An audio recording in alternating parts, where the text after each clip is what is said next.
recently released new congressional maps for Texas. I'm Ernie Manous. And I'm Celestia Sherman. We'll also talk with Paul Furrh, the CEO of Lone Star Legal Aid. He will discuss the Trump administration's latest budget proposal, which aims to eliminate funding for the Legal Services Corporation, the backbone of free civil legal aid for millions of low-income Americans. And I'm Frank Billingsley. Plus, we'll also speak with John Rumpler, Clean Water Director and Senior Attorney at Environment America, who will break down the bacteria levels of Texas beaches and how often the water is actually tested. And as Ernie, Frank, and I discuss the top headlines of the day, we want your thoughts, your questions, and concerns. Give us a call or send us a text at 713-440-8870 or email us talk@hellohouston.org.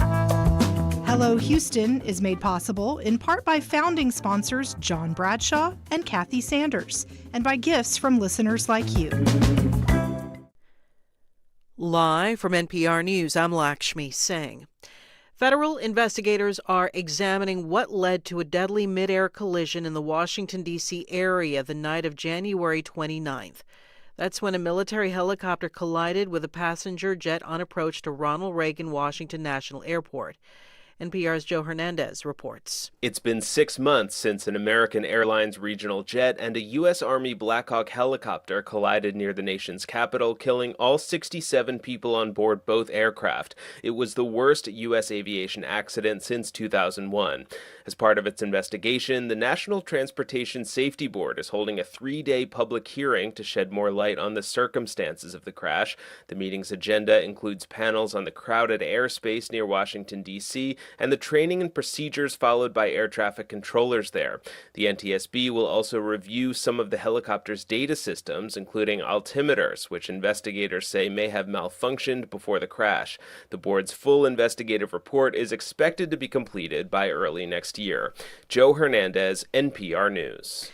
The United Kingdom is now the second G7 nation after France to signal its intention to recognize the state of Palestine. NPR's Aya Batrawi reports on the diplomatic measures underway to pressure Israel to end the war in Gaza, where starvation among the Palestinian people is rampant. The Prime Minister Keir Starmer conditioned the recognition. He said the UK would do this at the UN General Assembly in September, joining more than 100 countries that have already recognized Palestine. But he says the UK could hold back if Israel takes real steps to end what he called appalling conditions in Gaza, ends the war there, and revives efforts towards Israel and a Palestinian state existing side by side. NPR's Aya Batrawi reporting. The U.S. Commerce Department says the economy rebounded in the second quarter after a slowdown in the first few months of the year. NPR's Scott Horsley has more on the latest numbers. The U.S. economy grew at an annual rate of 3% in April, May, and June, a turnaround from the first 3 months of the year when the economy had contracted. Much of the improvement reflects a drop in imports as President Trump's worldwide tariffs took effect. Imports surged earlier in the year as businesses and consumers raced to stockpile foreign goods before the tariffs kicked in. That depressed the GDP figure for the first quarter, while making the second quarter figure look somewhat rosier. Consumer spending also grew during the spring, while business and residential investment were down. Averaging the first 2 quarters, the U.S. economy grew at a pace of about 1.25% during the first half of the year. That's slower growth than the 2 previous years.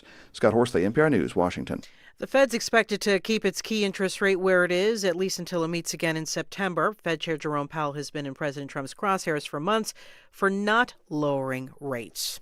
It's NPR News. Live from News 88.7 in Houston, I'm Alexandra Hart. Texas Republicans have released a new congressional map, which some Democrats are heavily criticizing this morning. Congresswoman Lizzie Fletcher said in a statement that the map violates the Voting Rights Act and the Constitution and is meant to dilute the voices of minority communities. Renee Cross is a senior executive director at the University of Houston's Hobby School of Public Affairs. She said she told Houston Matters that leaders in Washington aren't too thrilled either. The chairs of both the Senate committee and the House committee come right out and say, we really don't need to do this other than to give Republicans an advantage in D.C. There just isn't a lot of enthusiasm for this. Hearings for the new maps begin this Friday. At the public comment session before Houston City Council Tuesday, dozens of people were signed up to speak out against what they describe as collaboration between the Houston Police Department and Immigration and Customs Enforcement. The outcry comes after the Houston Chronicle reported HPD called ICE on nearly 60 people from January through the end of May. News 88.7's Dominic Anthony Walsh reports. The Chronicle reports that the majority of the calls to ICE came during traffic stops, but some also happened to people who had called for help, including at least one instance when a woman called 911 to report domestic abuse. People are very scared when they see any type of law enforcement activity and assume that ICE is involved. Rob Block is a member of Houston Leads, a coalition of groups that organized the turnout at City Council's public comment session. He says the calls have a chilling effect on crime victims' willingness to call for emergency services. It's not currently true that we can reassure the community that Houston Police Department is not working with ICE in this national campaign to deport millions of people. A spokesperson for Mayor John Whitmire says the city does not focus on immigration enforcement.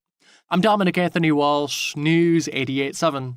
In sports, the Astros beat the Washington Nationals yesterday 7-4. That victory snaps a 5-game losing streak. Those two teams will play again this afternoon. The first pitch is set for 1:10.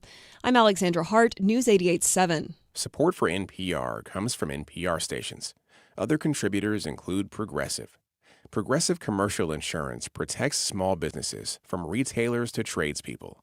Progressive covers a variety of business needs with a range of coverages. More at progressivecommercial.com.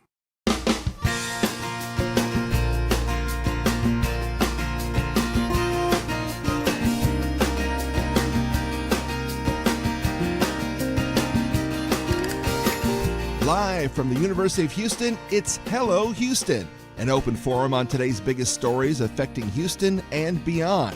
Call now, 713-440-8870. Or let us know your thoughts on today's topics by emailing us at talk@hellohouston.org. Now here's your host for Hello Houston, Ernie Manous, Celeste Diaz-Sherman, and Frank Billingsley. Happy Wednesday. Updates. A lot going on in the news. Fascinating stuff. We've been talking about this a lot on the show. We've been talking about the redistricting and figuring out these maps. And the big concern, even after the event that happened around here on Saturday, was we hadn't seen the maps yet. So how could we know what the issues were? Right. And those were just recently released. So the new Texas Congressional map released by state Republicans this morning, if enacted, could provide a boost to the party as it tries to cling to control of the House. And joining us now to discuss the newly released map is Andrew Schneider, Houston Public Media's politics and government reporter. Andrew, welcome to Hello Houston. Thanks for having me. So based on what we are seeing, what can you tell us about the new map? Well, it looks like the main targeted districts in the state are outside the Houston area. We have two districts in the south of the state in the Rio Grande Valley represented by Henry Cuellar and Vicente Gonzalez, as well as three districts in the Dallas-Fort Worth area represented by Julie Johnson, Greg Casar, and Mark Veazey. Mark Veazey was one of the members of Congress whose district was identified in that Department of Justice letter as being, quote unquote, an unconstitutional racial gerrymander. In the Houston area, it looks like most of the areas that are currently represented by Democrats would still be represented by Democrats, but not necessarily the same Democrats. Interesting. Sylvia Garcia's district has been moved more concentrated on the north side of the county. Al Green's has been shifted from the west to the east side of the county. Congressional District 18, which had been represented previously by the late Sheila Jackson Lee and the late Sylvester Turner, that's been expanded to the south into Fort Bend County and Brazoria County, which are both particularly Brazoria County is a largely Republican preserve. So it doesn't necessarily mean that those are slated for Republican pickups, but it does make things more uncomfortable for Democrats. Let me ask you, stepping back out and looking at the whole state, we heard this rhetoric coming out that possibly all of this redistricting and what they were hoping to do was going to maybe, this was a Democratic talking point, so I want to know what you think looking at the maps now, would weaken Republican strongholds. They think they're building more, but because of the way it would break, it might actually leave opportunity for Democrats to get into areas that they hadn't because they're diluting these strongholds. Do you see any reality in that in the map, or does it seem like just a talking point? It's difficult to assess these maps. This map just came out within the last hour and a half, so it's difficult to go border by border, district by district, precinct by precinct. It does look like the Republicans have done a fairly effective job of stretching the boundaries of the maps that were passed earlier in this decade, which themselves were an extremely efficient use of partisan resources. Doesn't necessarily mean that they're not putting existing GOP seats at greater risk. Whenever you redraw maps, there's always a gamble that you could wind up having a backlash. And in fact, we saw that with some seats after the 2010 census. Famously, Lizzie Fletcher's seat, what is now Lizzie Fletcher's seat, had been a Republican seat for about 50 years. It was the seat that was flipped from the Democrats to the Republicans by the late President George H.W. Bush when he was elected as a congressman in the 1960s. And they held it up until I believe it was like the late part of the 2010s, and then Fletcher defeated John Culberson. So anything is possible at this stage, but it looks like the Republicans have made the best of a very difficult hand. It also looks like, and the only thing that could really derail it is if this was done along racial lines. But it doesn't look to me, from what I'm reading, that this was done along. In fact, some of the Hispanic districts have become stronger, and some of the black districts have become stronger. So on the face of it, like you say, it's been an hour and a half that it's been out. It doesn't look like it was done along racial lines, and therefore there's really not going to be much of a challenge to it. Again, not having been able to parse the map in terms of the demographic data, I don't think I can really speak to that. I do think that some of the Democrats that have been making comments have already been raising the issue that the entire process is being motivated by racial concerns as opposed to purely partisan concerns. Right, but you got to prove that when you look at it. Right. Yeah. And as in every single redrawing of the map since the Voting Rights Act passed, there's likely to be some sort of lawsuit if this winds up passing. That's just par for the course. Yeah. And it seems like Texas is kind of leading the way for the conversation, even amongst Democrats in other states, about their own redistricting. Can you talk to us a little bit about that? What we're hearing coming out of California and New York? Sure. California's Governor Newsom has already said publicly and repeatedly that if Texas winds up pressing ahead with redistricting, he will do so in California. It's not entirely clear how that would comply with California's election laws. California is in kind of a unique situation because they have got a nonpartisan redistricting commission that they've installed several years ago, which is supposed to be in charge of their process. So it's not clear how he could necessarily summon Democratic lawmakers in the California legislature back to redraw their maps. If it's possible for him to do so and it sustains any kind of a legal challenge, supposedly that is the state that has the most slack that Democrats could pick up.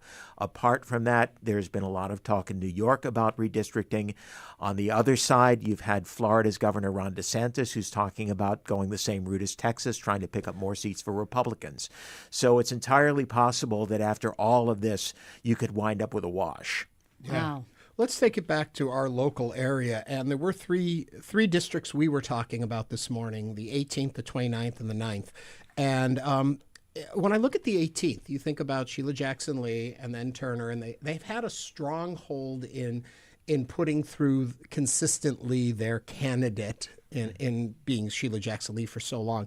The shift that they're doing here then, even though it may still remain that district, the voting pool is going to drastically change, if I'm not mistaken, at least the 18th. It's tough to say without looking at the demographic data and comparing it to what it is right now. Just looking at the map here, conventional wisdom. Conventional wisdom. I mean, it looks like more white non-Hispanic voters would be added to the district from some of those the counties to the south. But the district was so heavily Democratic for so long. Right. I mean, it has been in Democratic hands since it moved to Houston more than 50 years ago.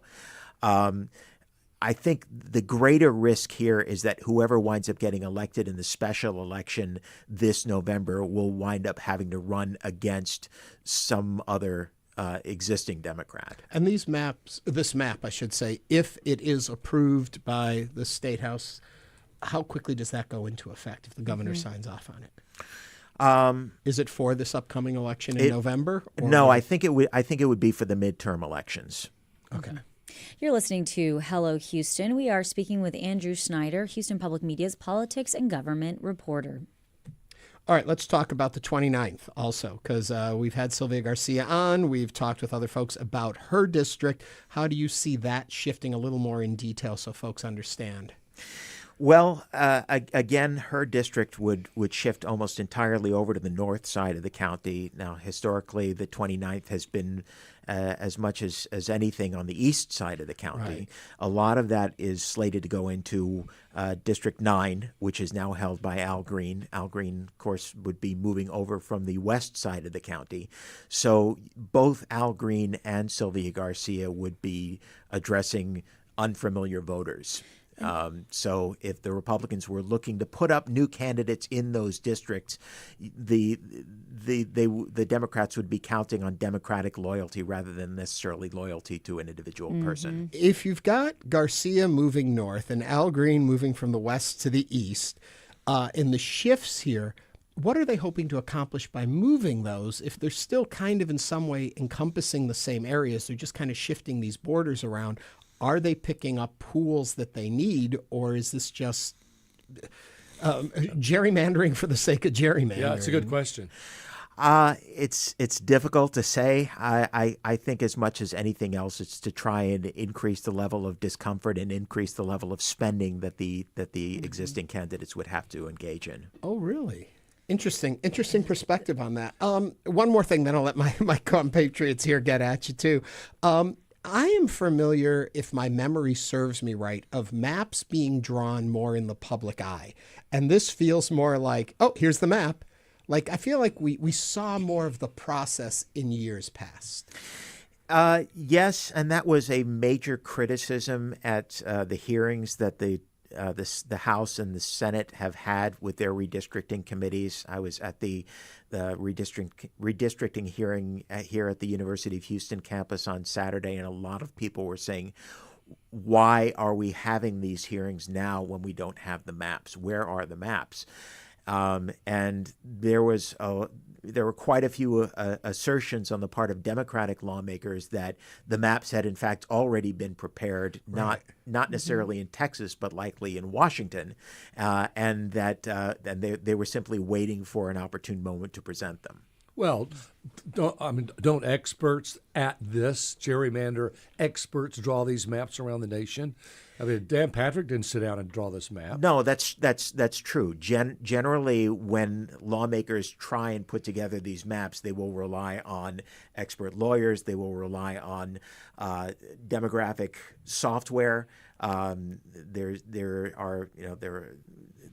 Basically, they use that to crunch all the numbers to maximize their gains. Which is why I think they've scalpeled this to make sure they don't have a challenge based on race. Just from what I'm reading, that some of the areas actually have improved in terms of taking care of this district or that district, that the race is not a factor at all. Again, I think that once it actually comes down to a legal challenge, and even before then, while the Democrats are trying to fight this, as they've already said that they will, that they're going to make the argument that the entire process is being motivated by race. Let me ask you a process question real quick as we move forward and wrap this up. I'm curious. So now this map has been presented. Is what happens next that they now negotiate out the map, or do they just vote for or against this map? The next part of the process is they actually have to have hearings on the maps, and the first one of those is scheduled for this Friday. But is it to shift and change it, or just to say it's good or it's bad? I think there'll be a little bit of both. I think the Democrats will be pushing back on the entire process, and they'll likely be trying to fiddle with the lines. Well, I'm sure you'll be watching it all. Yes. Andrew Schneider is Houston Public Media's politics and government reporter. You can find more of Andrew's reporting on this at houstonpublicmedia.org. Andrew, thank you for joining us today on Hello Houston. You're welcome. Yeah, thanks, Andrew. And we have been, again, you can join the conversation at 713-440-8870. We did get a couple of messages on YouTube. One of those was from Lawrence Bell II, who said, I was at U of H when they were having the redistricting hearing, and they were arguing for over 40 minutes without letting anybody speak or come inside the room at the student center. So, wow. Yeah, it is interesting that, and I strongly believe they had a map. There's no way they pulled this together in no time, and it's very thought out map. And we're talking mostly about our area, but it is statewide. Right. So why those weren't made public beforehand, and they were waiting for their opportune moment. It is curious to watch the process now, because what I was trying to get at with Andrew at the end there was, okay, so can you take this map and then have hearings where it says, okay, we agree with this, but we need to move this a little, that way, and that a little? Or are you looking at the map as a whole, and if it isn't approved, does a new map need to be presented? Yeah. I get the feeling with the power structure currently at the state level, they have the votes to say yes, and this is it. But this is where it goes into the power of the people. Contact your lawmakers. Make sure you understand what the maps say, what it says for you and your district, and then reach out to your statewide lawmakers and say whether or not you agree or disagree. Yeah, we have a call, Mark from Sugar Land, on these maps. Mark, what you thinking? Well, as Frank pointed out there, that they've used a scalpel. Let's face it, the goal is to create, stated goal, is to create 4 more Republican districts. So they obviously have looked at race in order to do that, even if they've made a scalpel judgment on not trying to make it look racial.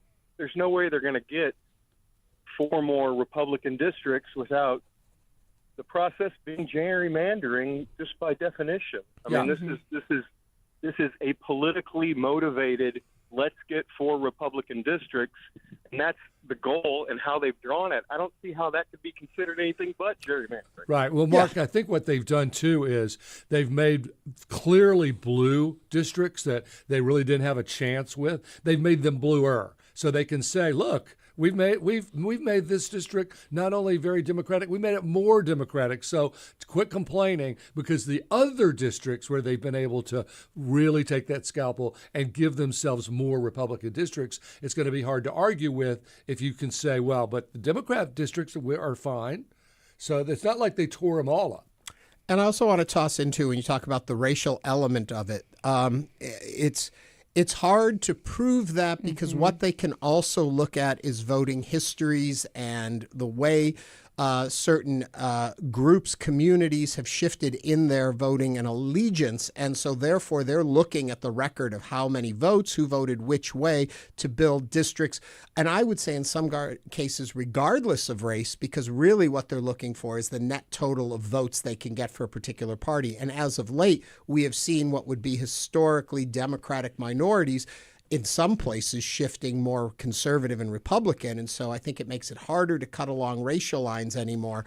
But really, they do have voting records and voting history, and that's what they're following. Especially the Hispanic vote, which has shifted to the right. And they're counting on that. And some of these districts have been drawn to really focus on that. So when you say, well, it was along racial lines, you say, well, all these Hispanic people are voting Republican. How can you say that it was against on racial lines? Where at the end of the day, it is supposed to be about making sure that there's fair representation for what the populace believes and where their allegiances lie. And so you're building districts that represent it. But if you look at the state and what we have representing us even in the state houses, it doesn't necessarily reflect the makeup or the political will of the people of the state of Texas.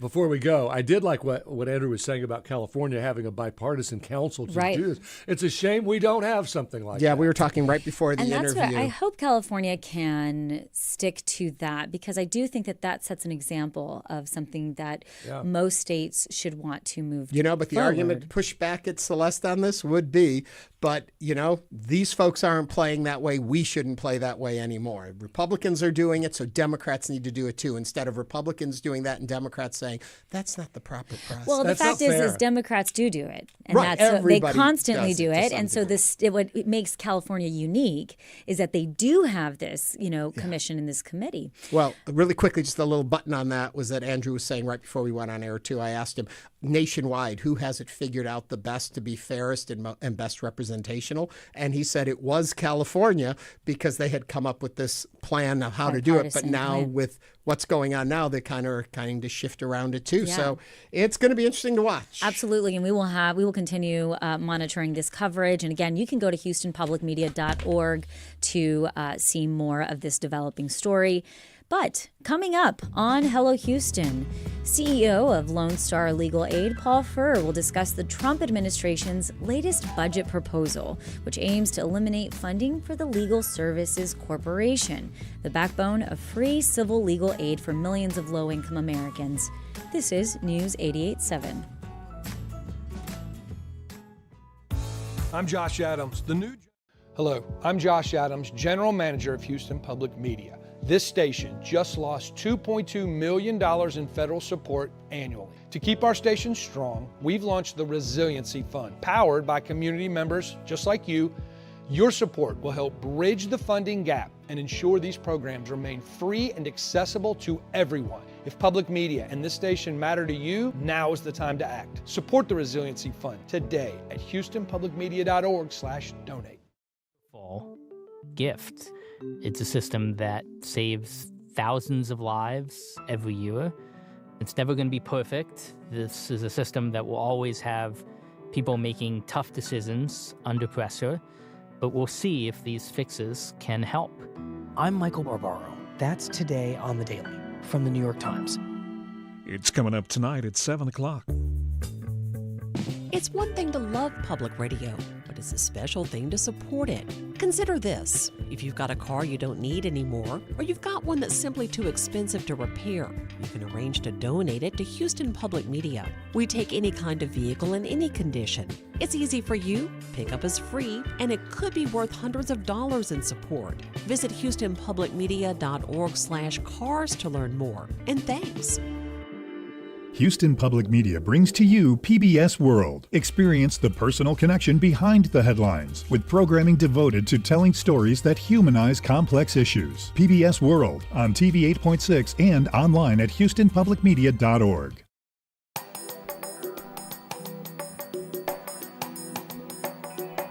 And now back to Hello Houston. To comment on any of today's topics, call 713-440-8870 or email us at talk@hellohouston.org. Now back to Ernie Manous, Celeste Diaz-Sherman, and Frank Billingsley. Today we are looking at major changes that could affect the access to justice in America. The Trump administration's latest budget proposal aims to eliminate funding for the Legal Services Corporation, which is the backbone for free civil legal aid for millions of low-income Americans. Here in Texas, that move could leave nearly 500,000 people without help for issues like eviction, domestic violence, and consumer fraud. One of the organizations on the front line is Lone Star Legal Aid, which is based right here in Houston. And joining us now to discuss the impact of these proposed cuts is Paul Furrh, the CEO of Lone Star Legal Aid. Paul, welcome to Hello Houston. Thank you for having me. So, Paul, Congress has funded free legal aid for those with low incomes.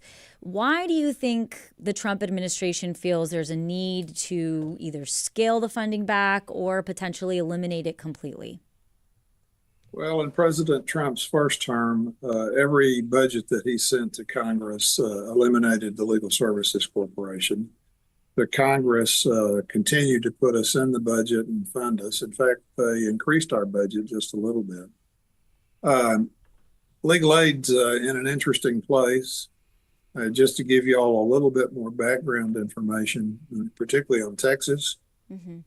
Every state and every county in the United States now is served by a legal aid program, a legal services corporation funded program, I should say. In Texas, we have three. Lone Star Legal Aid, which covers the entire eastern area of Texas. We're centered in Houston, but we go all the way up to Texarkana, Paris, and all the way down to Waco, Belton. And today I'm in one of our branch offices. I'm in Clute, which is in Brazoria County. We have 14 offices. Trala, Texas Rio Grande Legal Aid serves the lower 1/3 of the state all the way to the Rio Grande River, from Austin to El Paso, and includes San Antonio. Northwest Texas serves the Dallas-Fort Worth area and all the way through the Panhandle. So we got three programs that are funded by the Legal Services Corporation, and we cover each of the counties in Texas. Funding is based on poverty population. People ask me all the time, what's an easy way to determine if you'd be eligible for legal aid?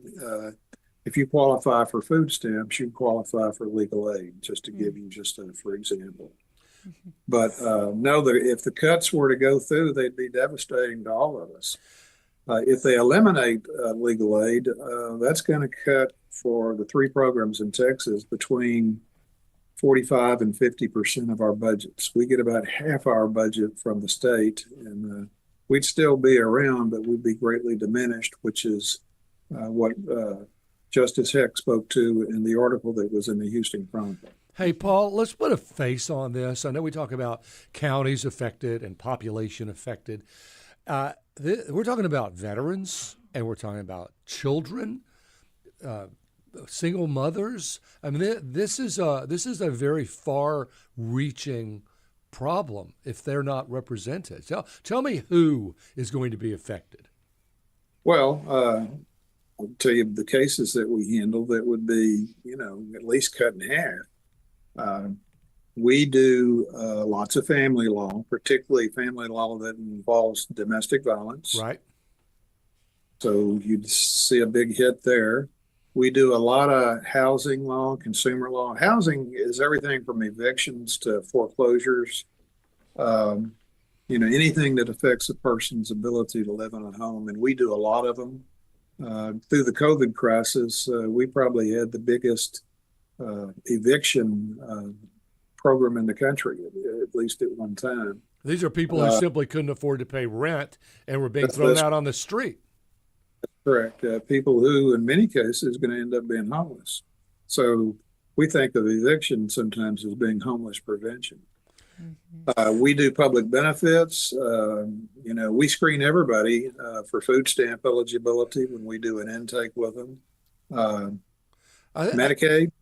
Yeah, I think one way to look at what you all do is you're kind of the emergency room for the hospital in a way. And without your services that are in emergency situations for people that can't afford it, where else do they go except, like you said, out on the street? Yes. There was a study done by the Texas Access to Justice Commission a few years ago that brings on this fact. Legal aid, every dollar you spend on it brings $7 back to the community. And you say, well, how could that be? Well, when you give families food stamps, they have to spend those food stamps somewhere. So they help a local grocer and that sort of thing. The same thing with housing and everything else. We like to think we're pretty cost effective and that we have a good impact on the economy. But we're the guys, for example, historically, Medicare in Texas would not pay for liver transplants for children. We filed a lawsuit and changed that. You probably know what CHIPS is, Children's Health Insurance Program. Mm-hmm. We filed a lawsuit, back in the 90s, that mandated that the state of Texas would participate in CHIPS. I could go on. I mean, we do individual cases, but we always try to do cases that will affect similarly situated folks. Paul, so even in law, when a community knows that a legal aid lawyer will take a family law case, that stops some of the more nefarious practices, so that spreads itself around. Yeah. Let me ask you a quick little policy question here. You're talking about if and the proposed cuts and all. Was this part of the big, beautiful bill, or is this a new budget cut proposal? It's not new. Trump had put this, eliminate legal aid for every 4 years in his last term. Mm-hmm. What's new about it is how folks are approaching it. Right. My question is it in the big, beautiful bill? Because that has already been approved. That would mean the funding's already gone. No, the big, beautiful bill is a little tricky. You've got, it lays the predicate for doing some of these things. You guys should know full well. I mean, one way that you eliminate budgets is you do what's happened to NPR and public television. You go back in and rescind it, and then you claw it back. No matter what Congress does this year, that's still a real live prospect. And then you've got the complication of the end of the year budget process in Congress anyway. So then where are you folks at right now with the funding? Where is it? So we understand.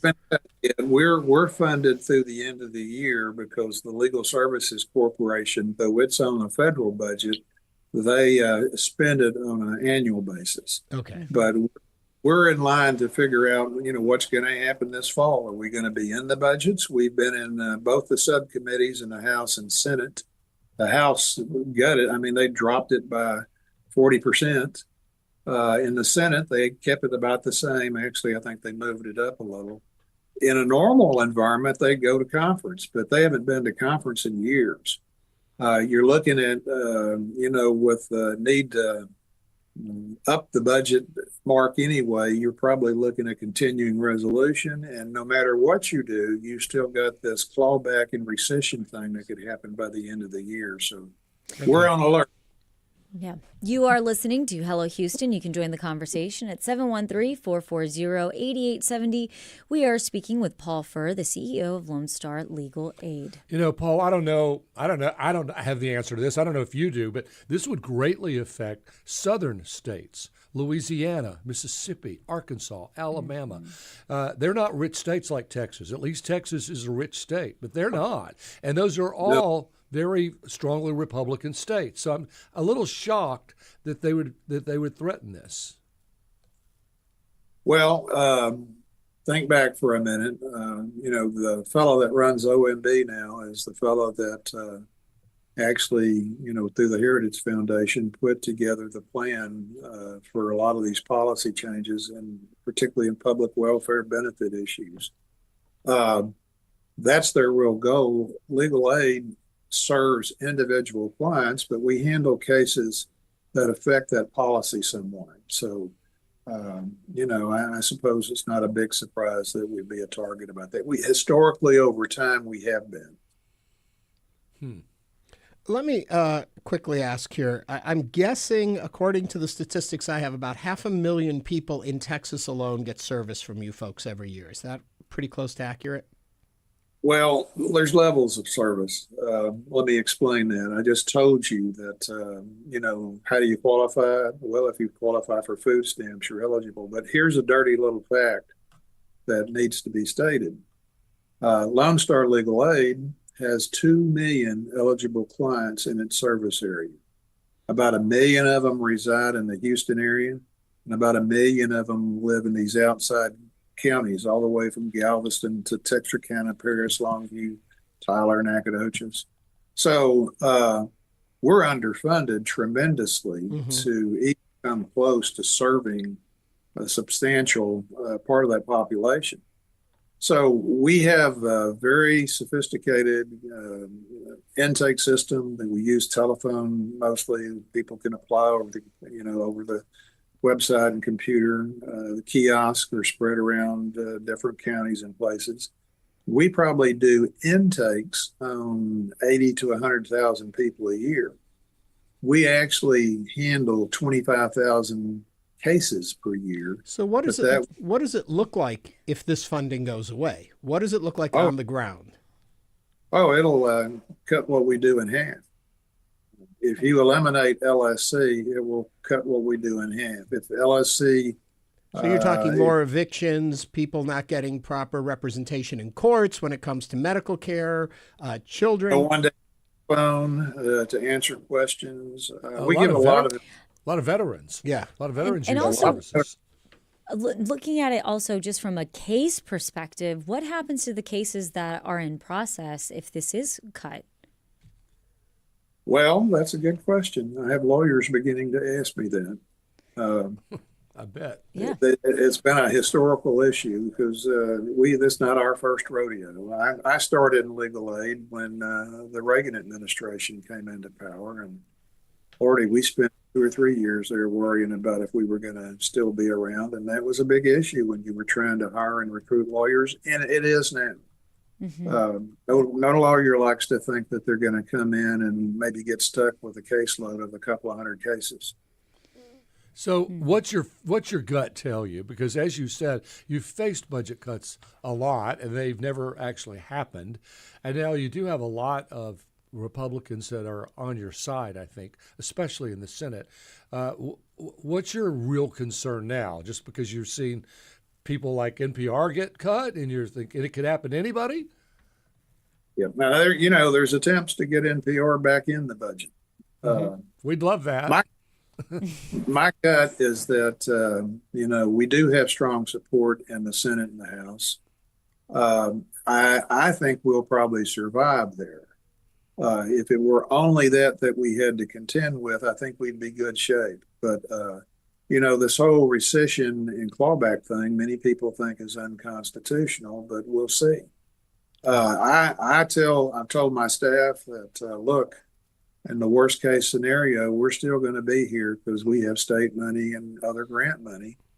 But on the other hand of that, it's going to be a ride, and we've been successful in the past, but it's like a hurricane coming. You got to keep your wits about you. And do you know if at the state level, do you have bipartisan support?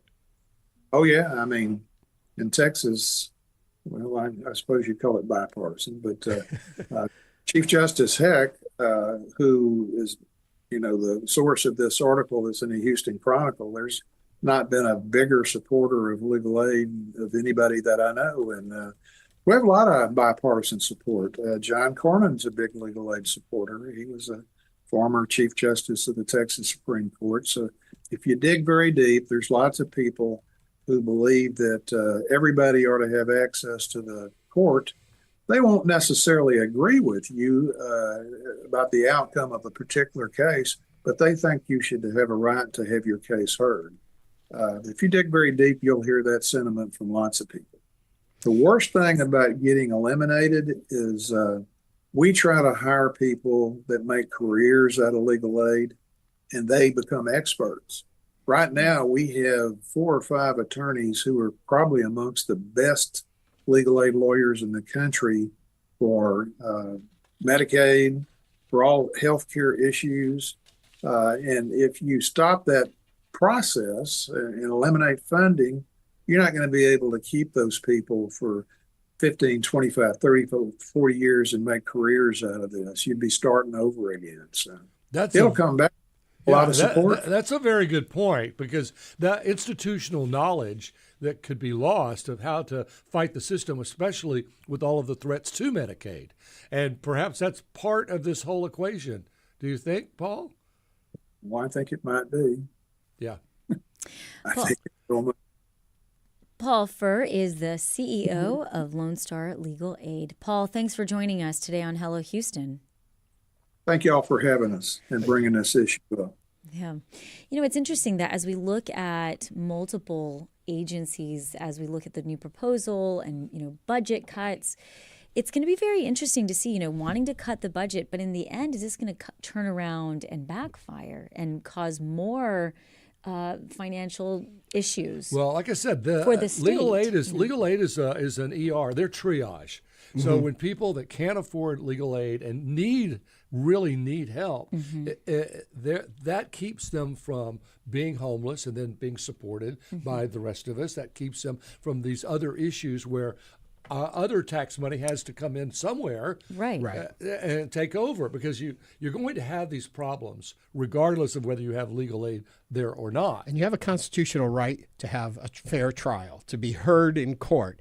And if you can't, and the way our system has evolved, without representation, you really don't have a fair shot. And so therefore, by having legal aid who can come and help you through this legal process that's supposed to be there for every individual in our country, helps to level that playing field slightly. It's far from level, but it helps. And as taking that away. Right. And as a community, and as taxpayers, we want to be able to support those that can't afford those things, because at the end of the day, they're going to have to be other organizations that step in and fill and help and support people that are low income. We want education. That's the argument, though, that the federal says we take away funding because local support should lift up and take care of our own people. That's kind of the rub in that.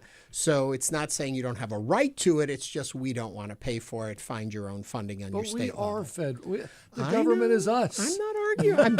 I'm just sharing the information. By the people, for the people. Yeah, that's right. And coming up, we will discuss the science behind tracking bacteria levels at beaches. I can't wait, actually. I'm excited about this one. Stay with us as Hello Houston continues. We'll be back.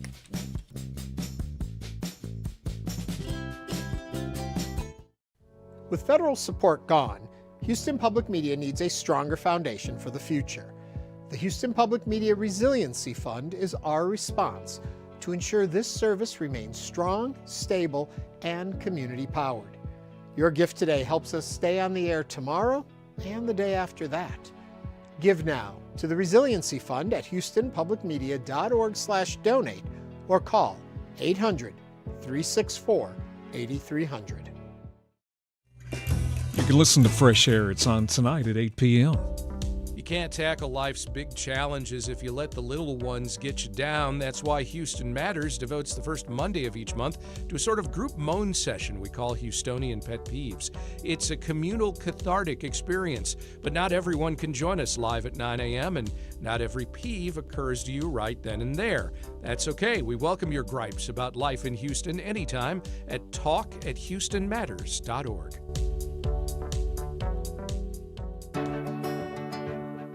Labeling a child with a stigmatized condition can be harmful, but in some cases, a tough early diagnosis can lead to better outcomes. With something like psychopathy, if the label is accurate, it can be enormously helpful. Early intervention for children with callous, unemotional traits. That's next time on Think. It's on tonight at 10 o'clock. Support comes from Visit Galveston, an island-style retreat where visitors can experience historic architecture, museums, boutique shops, and more at this family seaside escape. More at visitgalveston.com. And now back to Hello Houston. Call now, 713-440-8870, or email us at talk@hellohouston.org to get your comment in on today's topics.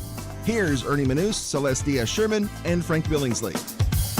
According to a new report from the Environment Texas Research and Policy Center, over 90% of Texas beaches tested in 2024 had at least one day of unsafe bacteria levels.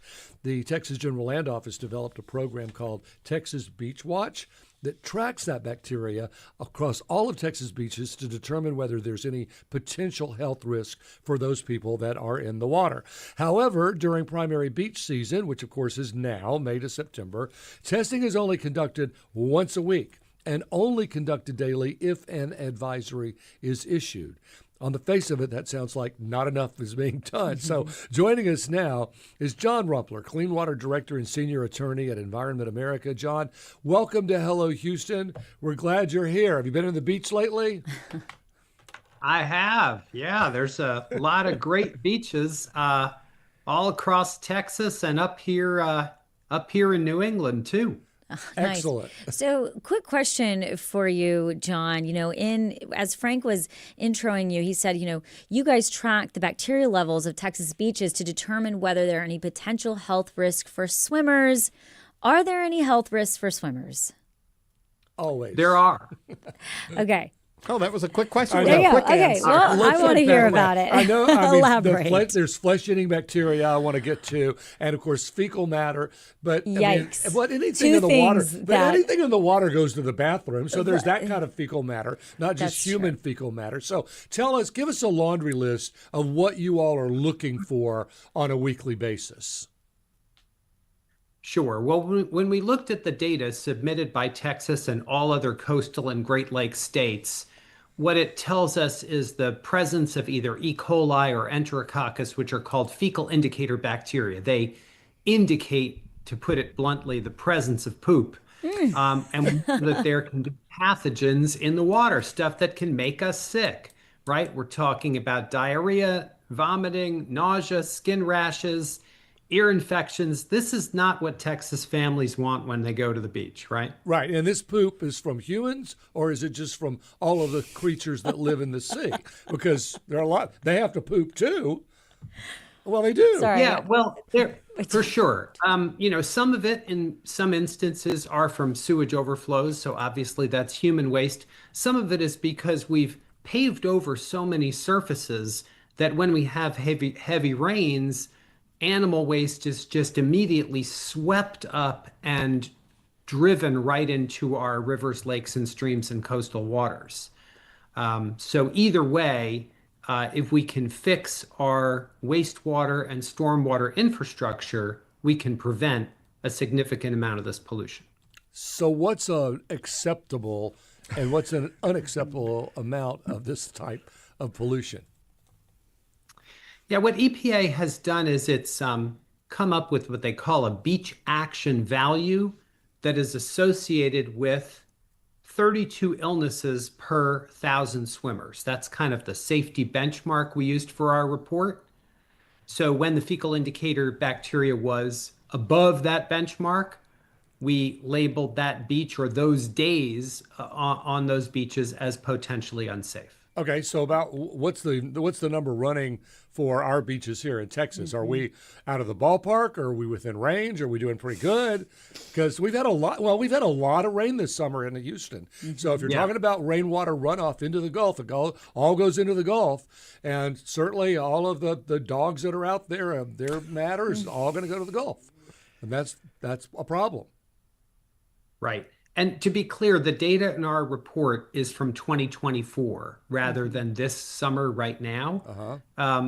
But it shows that on all too many days, many Texas beaches had unsafe levels of this bacteria. So, you indicated at the top of the hour, 94% of these 63 Texas beaches that were tested last year had at least one day where there was a problem. But I would say the even more concerning thing is that 30 of those beaches tested above that fecal indicator level on more than 25% of the days they were tested. So that shows a real persistent bacteria problem there. So what do you think needs to happen in order to mitigate this situation? And who would be responsible for that? Sure. We need to fix our sewage infrastructure and our stormwater management systems, right? So, it's just a matter of investing like some communities have already done with the help of federal resources to stop or greatly reduce sewage overflows. When we pave over everything with big box stores and parking lots and roadways, then when heavy rains come, there's no ability of nature to absorb that stormwater. And so it all just runs off with all the nasty stuff that's on the surface. So if instead we can invest in things that capture that stormwater, like rain barrels and rooftop gardens and, vegetation, even planting trees, all those things can capture stormwater so that it's not flowing all of that waste into our waterways.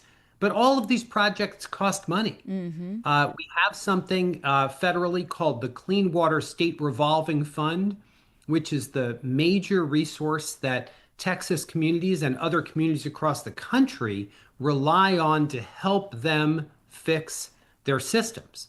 But based on a survey of the state of Texas and other states around the country, EPA projects it's going to cost $630 billion for communities to manage their stormwater, septic, and stormwater and sewage as well. And, right now, Congress is not funding that Clean Water State Revolving Fund anywhere near the annualized costs, like 20% of that annualized cost. And to make matters worse, the House Appropriations Committee in Congress just a few weeks ago voted for a spending bill that would slash that Clean Water State Revolving Fund that Texas communities depend on by 26%. So that's just a step in the wrong direction. What we should be doing is dramatically increasing our investment in clean water infrastructure so that we can have all Texas beaches be safe for swimming. So with everything you just said there, I'm curious your reaction when you see images or a story such as, and not that there's others like it, RFK Jr. going swimming in sewage as it was reported. Because listening to what you're saying now almost makes me think that maybe there was an ulterior motive of putting out pictures like that to say, even if you think this water's bad, it's not as bad as it is, as opposed to it just being a casual photo that got leaked. I'm not going to speculate. I have no idea what RFK may have had in mind. I think he was swimming at Rock Creek Park outside of D.C., if I'm remembering the story correctly. Look, right now in Washington, D.C., there are local ordinances forbidding people from going swimming in the Potomac River.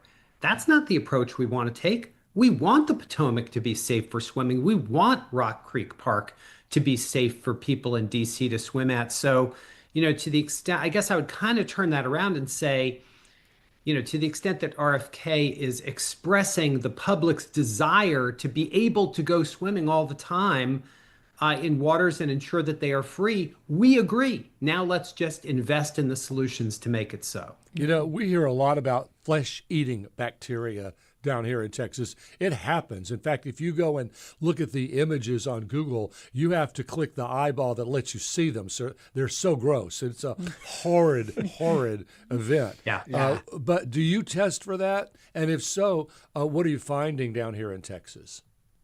Right. Again, just to be clear, we don't do the testing. All the testing in our report was done by Texas communities. We're just looking at the data. Okay, what does it show you? Well, I don't know that this testing data specifically tested for Vibrio, which is that flesh-eating bacteria, but we do know there's now scientific study that shows that sewage pollution can increase the growth of that flesh-eating bacteria and its virulence. In other words, how bad and nasty it is for our health. So there's definitely a connection between stopping that sewage pollution and preventing people from getting sick from Vibrio. We have a mother on our panel here who loves to take her children swimming. I do believe you folks have a color-coded system that tells us if we should go into the water, maybe if it's green, yellow, or red. Is that something we should be paying attention to, and how should she interpret that information? How should all of us take it?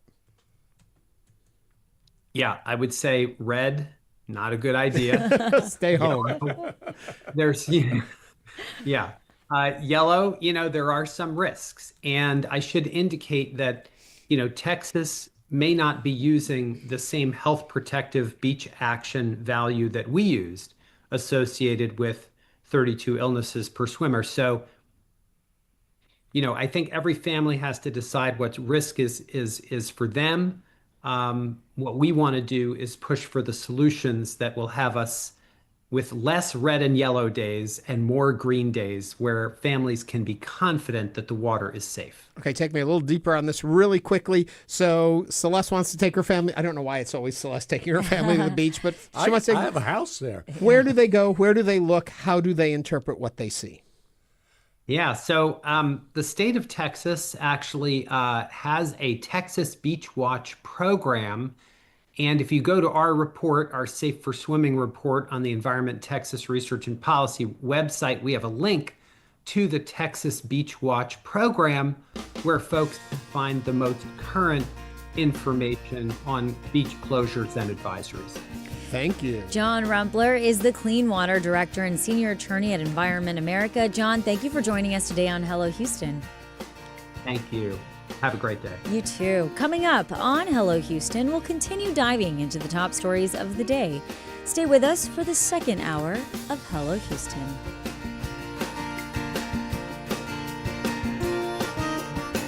Stay tuned. There's more Hello Houston on the way with Ernie Manous, Celeste Diaz-Sherman, and Frank Billingsley. For the latest in local news, subscribe to the Hello Houston daily newsletter at houstonpublicmedia.org. Hello Houston is a production of Houston Public Media. The opinions expressed by the guests of this program are solely their own and do not represent the views of management, staff, or underwriters of Houston Public Media. This is News 88.7. Support comes from the Eternal Gandhi Museum, Houston, highlighting the power of nonviolent conflict resolution through examples of peace leaders worldwide. Now open. Field trips and group visits available. More at egmh.org. It's 87 degrees. Looks like we're heading to close to 99 later this afternoon. This is your NPR station, KUHF, Houston News 88.7, a service of the University of Houston. It's 12 o'clock. Just ahead on this hour of Hello Houston, we'll continue discussing today's top stories, including dozens of Houston residents criticizing what they describe as the Houston Police Department's collaboration with U.S. Immigration and Customs Enforcement, also known as ICE. I'm Celeste Diaz-Sherman. And I'm Frank Billingsley. We'll also talk with Dr. Courtney Standlee, Interim Director of the Mosquito and Vector Control Division at Harris County Public Health, who will tell us about West Nile Virus and how Harris County is tracking and responding to the virus. And I'm Ernie Manous. We'll also talk with David Wells, professor in the Department of Marine Biology at Texas A&M Galveston, who will discuss facts and details about sharks that tend to get overlooked. And we want to hear from you. Give us a call or text at 713-440-8870 or email us, talk@hellohouston.org. Hello Houston is made possible in part by founding sponsors John Bradshaw and Kathy Sanders, and by gifts from listeners like you. Live from NPR News, I'm Lakshmi Singh. The Federal Reserve is expected to leave U.S. interest rates unchanged when the Fed wraps up its latest policy meeting today. NPR's Scott Horsley says President Trump has been pressing Fed Chair Jerome Powell for months to cut rates. Investors are almost certain the Federal Reserve will leave its benchmark interest rate unchanged this afternoon. Inflation is still somewhat higher than the Fed would like, and there was concern that President Trump's tariffs could push prices higher still. Meanwhile, the unemployment rate's just 4.1%, creating little pressure on the Fed to cut interest rates. That hasn't stopped Trump from jawboning the central bank, however. He wants lower rates to goose the economy and cut the government's own borrowing cost on its $36 trillion debt. While most members of the Fed's rate-setting committee are in a wait-and-see mode for now, investors think a rate cut is likely at the next Fed meeting in September. Scott Horsley, NPR News, Washington. Senate Democrats are demanding the release of the government's records on its investigation of late financier and convicted sex offender Jeffrey Epstein through an obscure federal law. NPR's Claudia Grisales reports it's the latest political maneuver raising the pressure on Republicans. The effort by Senate Democrats comes the day after President Trump said Epstein, quote, stole young women who worked at his Mar-a-Lago spa. When I heard about it, I told them, I said, listen, we don't want you taking our people. Now, Senate Homeland Security Committee Democrats are invoking the so-called 5-member letter law to force the Justice Department to turn over the Epstein records. The rarely used legal provision allows minority parties to gain access to records, but can face legal challenges by the majority. House Republicans are now working to force Epstein's convicted associate, Ghislaine Maxwell, to testify under a subpoena. Claudia Grisales, NPR News. A magnitude 8.8 earthquake hit Russia's far eastern Kamchatka Peninsula. The powerful quake triggered now expired tsunami warnings that included Hawaii, Alaska, and the West Coast. NPR's Charles Maines has more from Moscow. Russian scientists say even for a region known for volcanoes and seismic activity, the quake on Russia's Kamchatka Peninsula registered as the region's largest in 70 years. Online videos showed a sustained earthquake lasting some 3 minutes, sending residents running onto the streets. Waves reaching as high as 13 feet quickly swamped seaport areas in Kamchatka and Russia's northern Kuril Islands, unmooring ships and even some buildings. In nearby coastal Japan, evacuation orders were issued for tens tens of thousands of people. U.S. authorities also issued a tsunami warning for Alaska and the Pacific coast of the U.S., with coastal residents in Hawaii told to get to high ground before the waves approach. Charles Maines, NPR News, Moscow. From Washington, this is NPR News. Live from News 88.7 in Houston, I'm Alexandra Hart. Some Houston area Democrats are criticizing new congressional maps just released by Texas Republicans. The highly anticipated map, quote, violates the Voting Rights Act and the Constitution, according to Congresswoman Lizzie Fletcher. Fletcher also said in her statement that the map is meant to dilute the voices of minority communities. Congresswoman Sylvia Garcia said the maps released are, quote, power grab under pressure from President Trump. Garcia says should the maps be approved, it will severely impact Houston's underserved communities. For the first time in 50 years, the U.S. may see a net immigration loss in 2025. News 88.7's Shawnee Chong tells us about a study analyzing its economic impact. Researchers say more people are leaving the U.S. this year, whether through deportations or by choice. Fewer people are entering due to stricter borders, the end of some temporary protection programs, and new visa limits. Wendy Edelberg is a senior fellow in economic studies at the Brookings Institution and a co-author of the report. Ultimately, what this means is that our economy will simply be smaller. We will just have less population growth, which means a smaller labor market, which means a smaller economy. Edelberg says some employers may face labor shortages, while workers competing with immigrants could raise their wages. We might also see more automation. Edelberg says while the abrupt change may cause short-term pains, the economy will eventually adjust. I'm Shawnee Chong, News 88.7. The list for the top 20 highest-rated hospitals in the U.S., according to U.S. News & World Report, has been released. Houston Methodist made the list and is number 1 in Texas. CEO Mark Boom says Houston Methodist has held that ranking for 14 years. And the reason they come and the reason we serve so many people in Greater Houston is because they know they will receive compassionate care, that the people who work at Houston Methodist come to Houston Methodist to work with passion, with purpose, and really wanting to make a difference in other human beings' lives. Other top Texas hospitals, specifically in Houston, include Baylor St. Luke Medical Center and Memorial Greater Heights Hospital.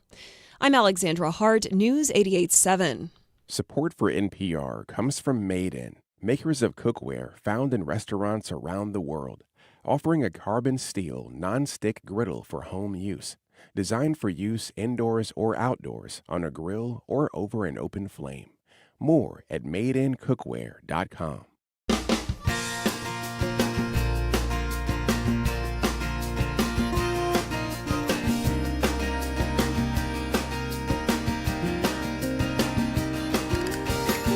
Live from Houston Public Media and News 88.7, it's Hello Houston, an open forum on today's biggest stories affecting Houston and beyond.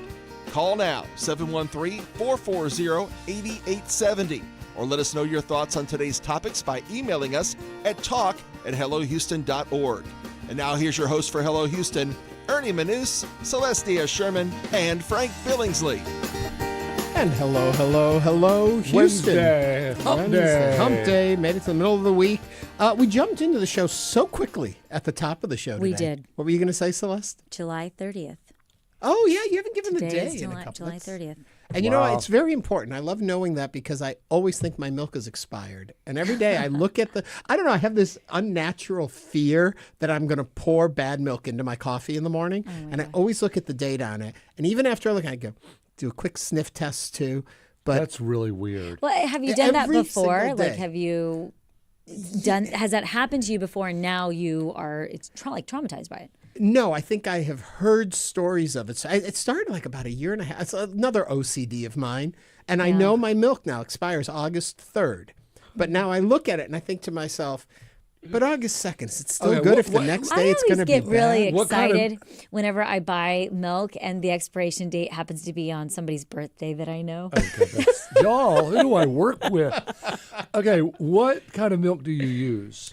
Well, I go back and forth. Well, generally? Generally, I buy whatever's on. I buy like the cheapest big gallon of milk. Real milk, whole milk. Well, I'll do whole milk or 2% or skim. Well, I don't really care. 2% has less fat, so it'll last a lot longer. I thought it was the opposite way. The higher fat, the longer it lasts. That's why cream lasts like for months. Cream does not last for months. It lasts, but when it goes, boy, it goes. Right, when it goes like that. And you should switch. If we have a dairy expert listening to the show can help me understand expiration dates use on oat dairy. milk. We drink so extra creamy oat milk. Shake, put it in the coffee. For an alt milk. Yeah, I like oat milk. Yeah. There is a milk, I don't want to give the brand name. It's a slightly higher priced milk. A2? And it comes like the labels are either red or blue, whatever, and they're in the bottom. Just say the name. All right, Fairlife. But it's triple filtered, it's fat free, it's all this stuff. It's creamy, it lasts longer. I'm very happy with it, but it is more expensive. But Mom used to love her milk, and she would drink milk like it was going out of style. But now I don't think she knows where it is. I like real milk. I still drink real milk. And they say adults shouldn't, though. I don't know how in the world we got on Yesterday that topic. It was donuts. Today it's milk. Well, whole today milk, also... hold on. Whole milk. Okay. Whole milk does not last longer than 2%. In fact, whole milk typically has a shorter shelf life than 2%. The higher fat content in whole milk provides a good food source, though, for bacteria, but that causes it to spoil fast. Well, now I want to know about skim milk. You get onto that while I say you can watch us go through all of this amazing conversation on YouTube. Just go to the Houston Public Media channel, find us there. Remember, like, subscribe, ring that bell. I know I gave Frank another assignment, but I have a different one for him. Oh, he's got an answer. You're right. Skim lasts longer than whole milk. Really? Yes, you are correct. No, I was wrong. I thought whole milk lasted the longest.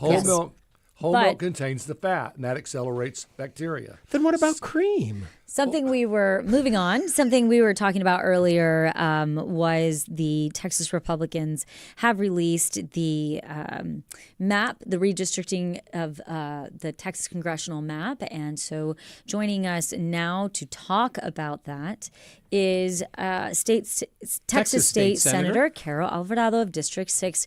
Senator Alvarado, welcome to Hello Houston.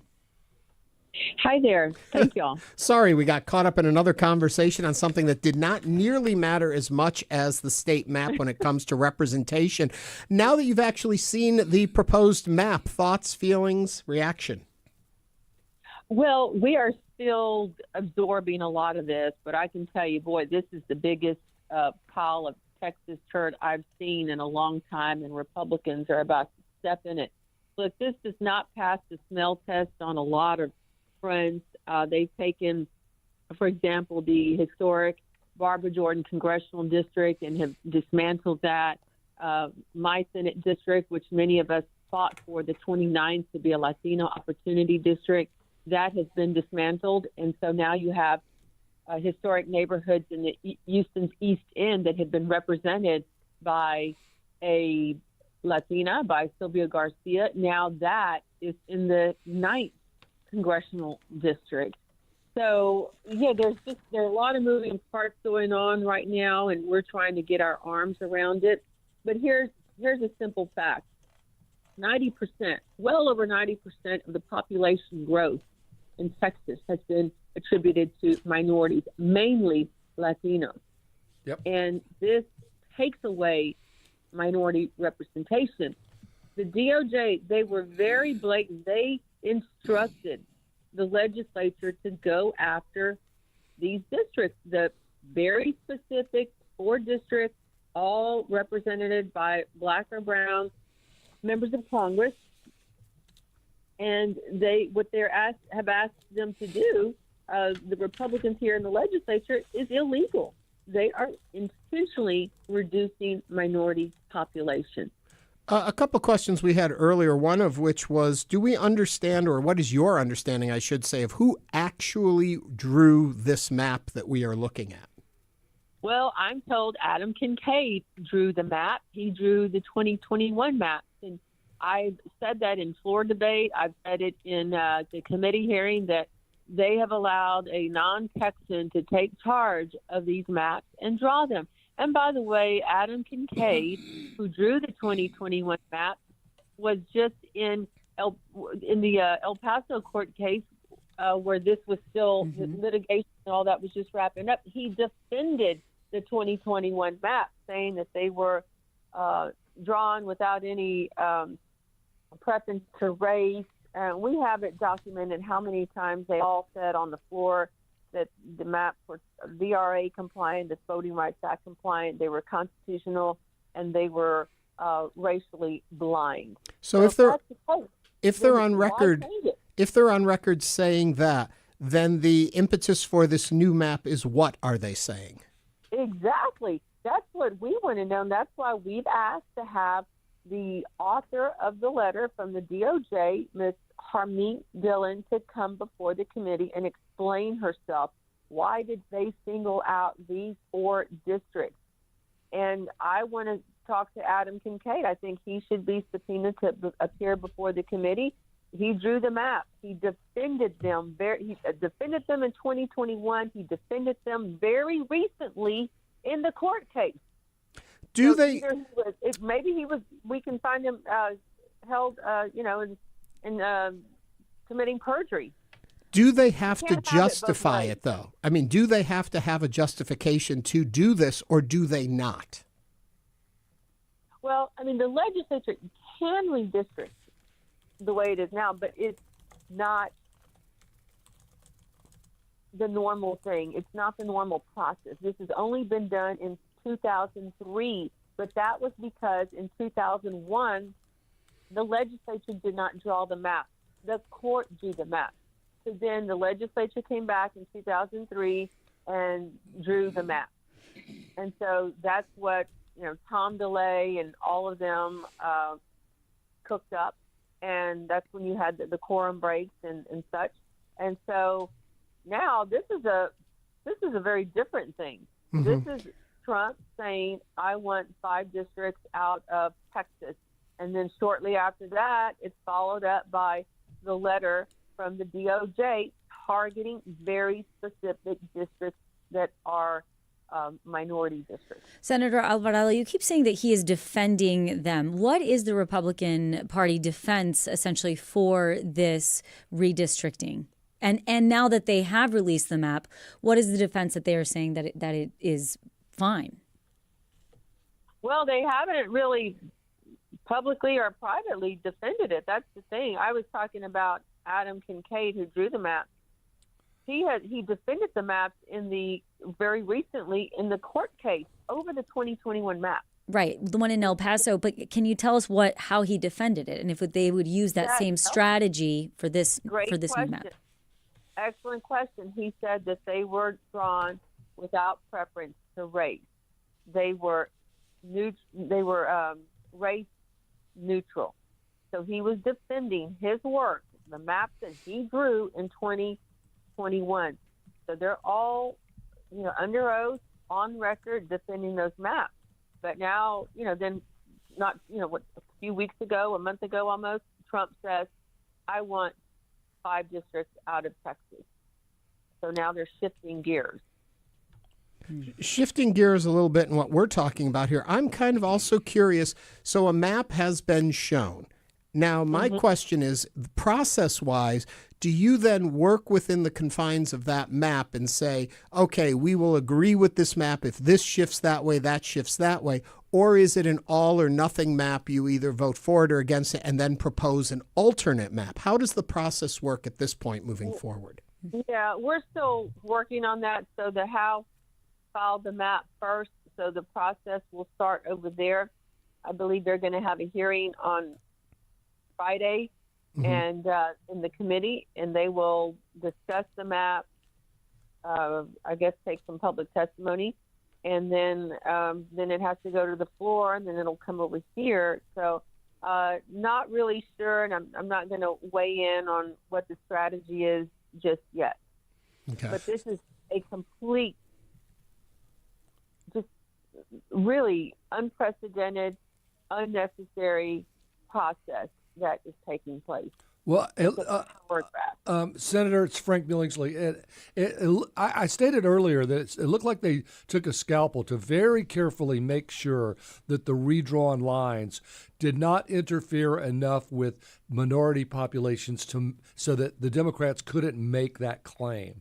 That's going to be hard for you to really say, oh, this is all racially based, because they did it so carefully, and they actually pumped up some of the Democrat places where it was so clearly Democrat, you couldn't make it. They made it more Democrat. So from what I understand, the only real challenge you have will be based on race, and it looks to me like they were very clever so that it can't. There's not going to be much of a challenge there. But you tell me if I'm wrong.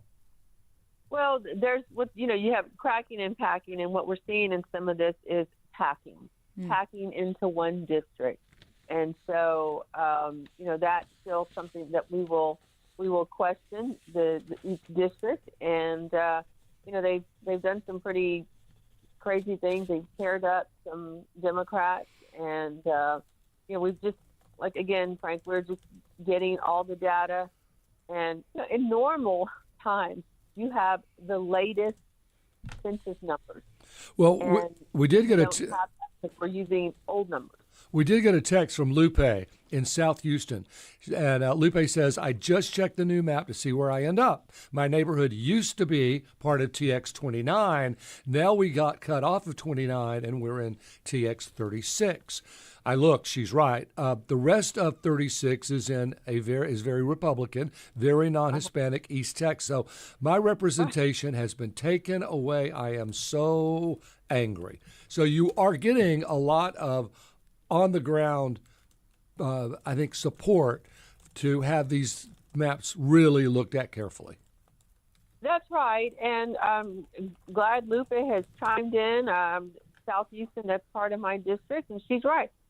South Houston has always been part of the 29th Congressional District. I mean, as I said, Frank, I was part of the many groups that advocated for that Latino Opportunity District. I worked in Congress for that member, Gene Green, who represented the 29th.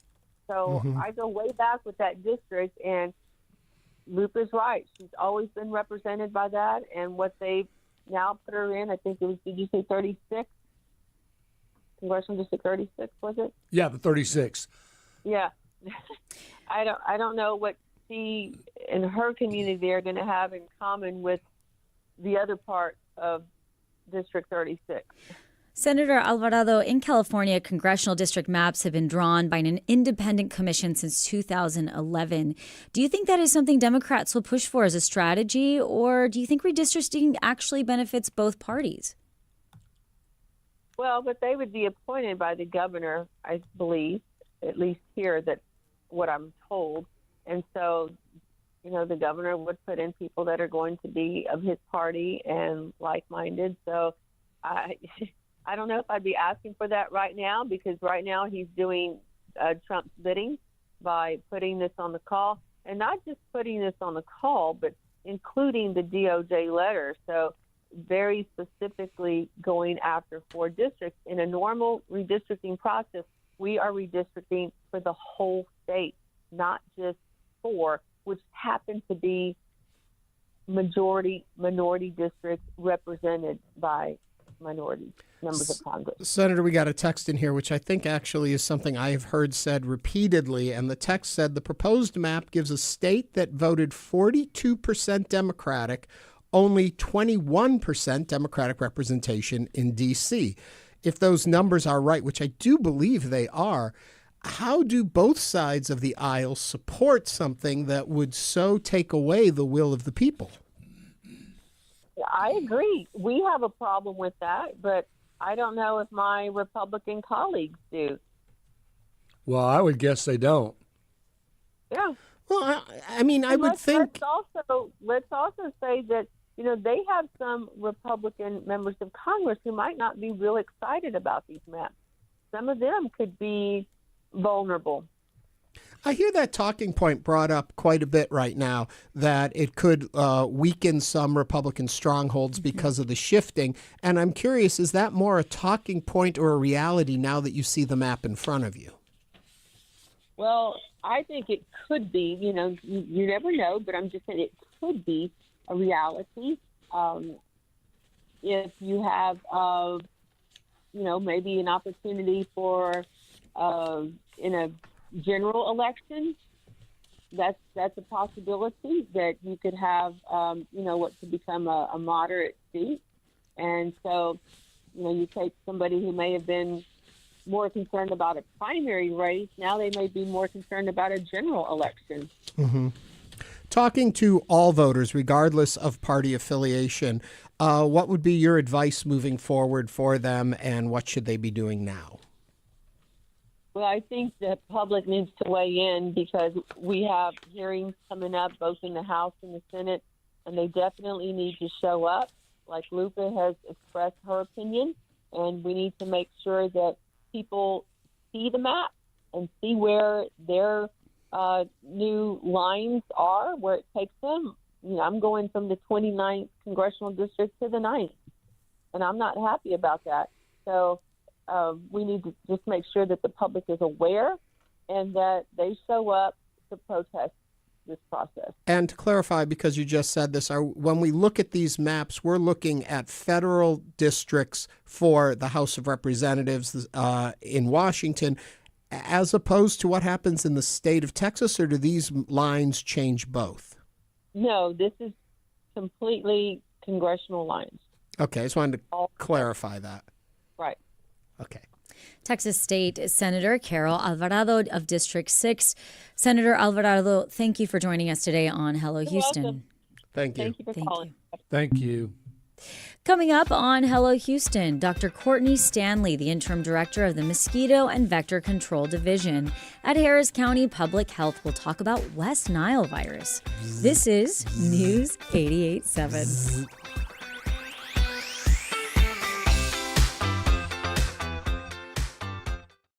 With federal funding cuts, Houston Public Media has lost $2.2 million annually.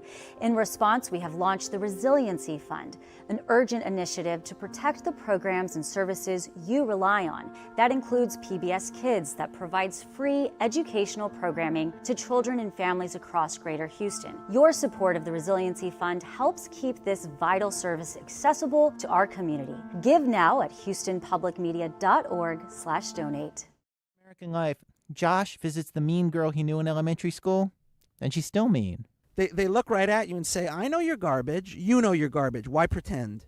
And you're going to come over to my house, which is the biggest house I've ever seen in my life, and you're going to say, you see this garbage? This is what a real man provides for me. Some people never get over it, the allure of the mean friend. You know, you come here and you tape me for your stupid friend's radio show, and then you get the hell out. This American Life, it's on tonight at 9. Houston Public Media brings to you PBS World, 24 hours a day, 7 days a week on TV 8.6. Experience the personal connection behind the headlines with programming devoted to telling stories that humanize complex issues. PBS World helps us understand the movements, conflicts, and cultures that connect us all. PBS World on TV 8.6 and online at houstonpublicmedia.org. Support for Houston Public Media comes from listeners like you and from Baylor College of Medicine. Through research and innovation, Baylor continues to redefine what's possible in healthcare and medical discovery. Support for Houston Public Media comes from Houston Public Works. Watering a lawn in the early morning or evening will reduce evaporation, and no more than twice a week. It's a simple way to conserve water and keep a lawn healthy. More at givewaterabreak.org.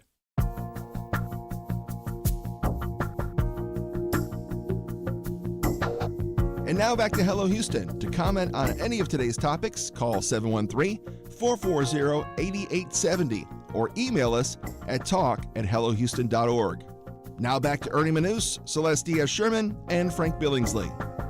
This summer, West Nile virus is back in the headlines with detections in mosquito populations across the country. Right here in Harris County, we've had confirmed its first human case of the year last month, along with positive mosquito samples that prompted targeted spraying and public alerts. Joining us now to discuss how Harris County Public Health is tracking and responding to the virus through the surveillance, prevention, and public education is Dr. Courtney Standlee, the Interim Director of the Mosquito and Vector Control Division at Harris County Public Health. Dr. Standlee, welcome to Hello Houston. Thank you for having me. I'm excited to talk about mosquitoes and vector-borne disease. Oh, yeah. You must be a riot at parties. Oh, slap my cheek. They're always clapping when I walk. I guess, and I always wonder, I am a huge proponent of spray, kill them all. But the problem is we have an ecosystem that needs a balance. So to start with, when you hear West Nile virus, when you hear these things are out there and you know we've got to do something, how do you weigh our comfort, our health safety, and keeping the balance in the ecological system around us? That's a great question. Mosquitoes are a problem that we can't spray away. Mm-hmm. When we're doing spraying, we're actually targeting the adults in the life cycle, and mosquitoes have a mandatory water-based life cycle. And if we're not looking at the larvae and reducing the water where they're continuing to breed, the spray's not going to do enough. And so spraying is, again, focused on adults and an interruption for vector-borne disease. And so when we spray at Harris County, we are spraying because we have identified vector-borne disease in mosquitoes. So it's not a comfort thing. It's about a disease preventing the interruption of spreading. To that I don't point, mind if you comfort it. Too. I know, right? Well, we always told people, get rid of standing water because, correct me if I'm wrong, a mosquito generally won't go more than 50 feet away from where it's born. Well, they can travel up to a mile, but in general, if there's a food supply and the water is there, they're going to stay where the habitat is there. No need to I mean, if they get in your car at HEB, they could go miles away. Miles away in HEB with you. So to that point, there's been so much rain this summer. Has that increased the mosquito population? I would think so. Well, yes and no, because as we've had so much rain, the larvae that have hatched in the water have this potential to actually move downstream. Okay. So maybe into the sewer? Into the next county, down towards feeding animals along as they go. They're feeding other things in the water. The larvae are in our environment. But no, we actually have seen, as far as mosquito counts, similar mosquito counts this year as we did to last year. Even despite the rain. We have identified over 300,000 female mosquitoes this year and last year at the same time. Don't name them or they're your pets.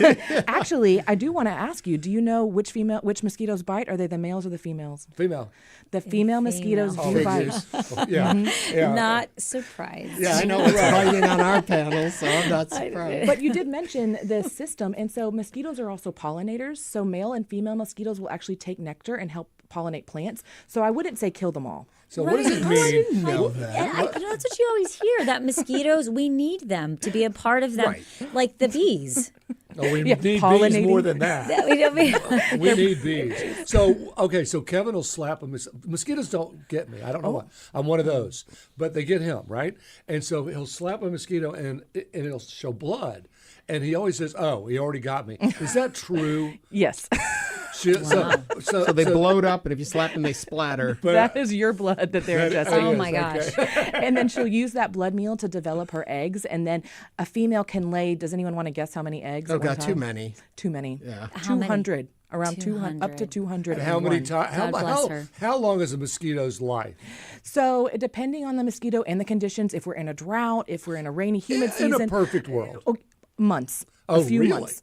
1 month. That's maybe. a lot of babies. It's a lot of babies. What's their gestation period? I'm trying to do the math. I like math. I'm going to take you over to West Nile. Okay. Oh, that's why you're here. Yeah. So West Nile is, we hear about it in moments it seems like it's more severe and other times isn't. What is its usual life in our world? Is it always present? And when does it become of concern to you folks? It is, we call it endemic. We see West Nile virus every year. It's in our community. It comes back in cycles. We detect the most mosquitoes in this season of high disease transmission risk from May to October, and June and July being our peak season. Anytime there's a human case, I'm concerned. Anytime there's disease detected in mosquitoes, I'm concerned because something is infecting the mosquitoes, and that could lead to something called local transmission, which impacts our community. So we do surveillance 365 for the vectors that can spread it. And if we detect it, we're taking action. I've always heard that birds, if you see a dead bird in your front yard, then that bird probably died from West Nile. No, there are many different vector-borne diseases. We have West Nile virus. We were actually established 60 years ago because of St. Louis encephalitis, Triple E, Eastern equine encephalitis. All of these, a natural host in a reservoir, are birds. And so if there is a dead bird, we do have a dead bird hotline, and we want the community members to call us and report if it's a fresh bird. There's some criteria on our website. We don't want things with ants or other insects crawling on them. We need them to be moist enough that we can test. I know. Right, it sounds kind of weird, but we're looking for virus. But and don't touch it. Don't touch it, though. Don't touch it. Call us, because there's other things that can kill birds, including avian influenza, highly pathogenic avian influenza, HPI. So how's Zika these days? Zika was a big deal 10 years ago. So Zika, we haven't had local transmission. We are looking for it in the samples we collect. but we are regularly seeing West Nile virus. Unfortunately, last year was a big year, and this year is a light year. For West Nile. For West Nile. Can I tell you that last year we had over 680 positive pools? By this time last year... What do you mean pools? Oh, that's a great question. So when my team goes out, we set traps. They sit overnight in the community. We go back the next day, and then we pull those traps in. We look at that collection of over 56 different types of mosquitoes in Harris County for the 5 that can spread vector-borne disease. Of those 5, we collect them by their species and send them to our in-house lab, and then they test a pool of up to 50 mosquitoes for virus. So a pool is a sample. Okay, so back to your statistic then. 600 last year? 680 total last year. By this time in July, we had 564 West Nile positive pools or samples. And this year, we only have 69. Wow. So we're in good shape. We're in good. Well, so I'm not spraying because there's not vector-borne disease. Okay. Because there's only been 69. We have treated 41. Spray around my place anyway. Just I'm just not a big fan of it. How can I was reading how the West Nile virus is still one of the leading mosquito-borne diseases in the U.S. And so it spreads like you were saying about from mosquitoes infecting people. But how can we protect ourselves? I mean, should we be spraying ourselves with bug repellent? Yes. EPA-approved bug repellent. Dressing appropriately when you're walking outside, even though it's Harris County, long sleeves and pants are another barrier that prevent bites. Avoiding peak times when mosquitoes are feeding, dusk and dawn. Depending on the species, you might even get some day biters. If it's pretty weather, even though your windows might be open, making sure they're screened so they're not coming into your home to feed on you. Okay, and I know this isn't your area of expertise, but I'm curious about this, and I know you're at least adjacent to it. Why isn't there a pill we can take that then repels mosquitoes that don't make us attractive smelling or whatever? Pills? Well, is there anything? You mentioned that you're not being bitten by mosquitoes. Right. Yeah, it's because I'm too mean, I guess. You're not sweet enough. I'm right? so sweet. I get bitten all the time. But we all secrete different proteins based on our genetic background, and that they are tracking us by the proteins, the smells that we put off, as well as the carbon dioxide that we inhale. I've always heard that. They are so smart, these females. They can find us by our Aren't smell. they all? Females are smart. Okay, but I'm saying, though, really quick, I just want to get to this, though. But if there's sprays we can put on us, that does something as a barrier thing. Why haven't we developed, if it is our proteins, our smells, or whatever that attract them, is there anything we can do to neutralize that so we're not spraying those sprays on us all the time? I think that would be a great area to investigate, but right now we don't have anything. You're going to smell like that at the bar. I don't care. Keep those bar flies away from me, too. You're listening to Hello Houston. We are speaking with Dr. Courtney Standlee, the Interim Director of Mosquito and Vector Control Division at Harris County Public Health. You can join the conversation at 713-440-8870. We did get a text that I want to read from Catherine that has a question for Dr. Standlee. She says, I empty all the plant saucers on my patio after it rains, but I still have mosquitoes. Is there anything else I can do? So I would say call our main line, and we have inspectors. When we have people starting with frustration because they have mosquitoes in their community, our inspectors can go out and look at the habitat, because it's not only the planters, it's the waste in the community. It's a ditch that's holding water. There's tree mosquitoes that can live in the holes in trees, and so they can help you find those sources that you're not looking for that could be increasing. Maybe she has a porch, and underneath her porch she has her children's pool. And that is holding water, and she has neighbors, right? And so these inspectors from mosquito control can go out and they can apply larvicides if they find larvae and help you identify those water sources that you might not be thinking of. We have been talking about the sad state of trash pickup right now in the city and the trouble we're having. I'm curious, does your department then talk with sanitation and say, listen, when you guys have a breakdown of picking up trash, that's going to lead to more mosquito. We need to work this together. How does that conversation happen? It is a challenging conversation. The community members, I would say, report those dumping sites or accumulation of waste to, if you're in unincorporated or unincorporated areas, to the agency that works with them. We do treat those wastes when we find them, because if they're not being removed, they're breeding mosquitoes. Right. So we do try to take record of their presence, but we can't. You can't control what Can't do that. Can't control the pickup or clearing areas. Standing water, we can't do that either. Right. And we have another question for you from our YouTube, from Cosme Garcia, who says, does the guest have any options on clothing that have built-in insect repellent, like Insect Shield TM?